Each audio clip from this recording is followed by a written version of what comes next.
ROO'S TOOTS, written by NANI NANI, illustrated by Corinne Francilis. For Alamru, the original Roo. There was a little boy named Roo, who many thought should live in a zoo. The problem at its root was that Roo liked to toot. Now everybody toots. Moms toot, dads toot, even grandma, granny, grand toots. But the proper way to toot is to ask to be excused and go in an empty room. But little Roo made people stop and stare.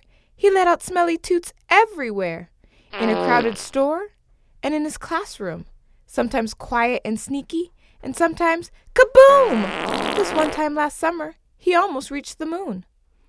His friend's hair stood straight up because Roo's toots really stunk.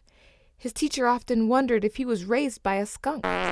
Everybody held their breath and faces turned blue because of the horrible stench coming out of teeny tiny Roo.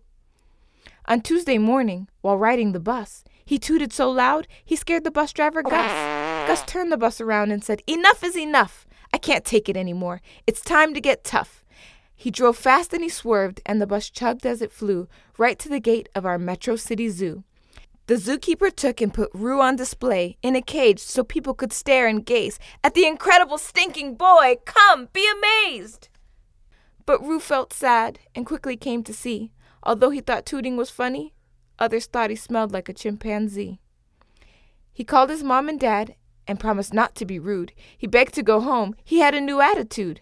Now when Roo has to toot, he has to be excused, and he always goes in an empty room.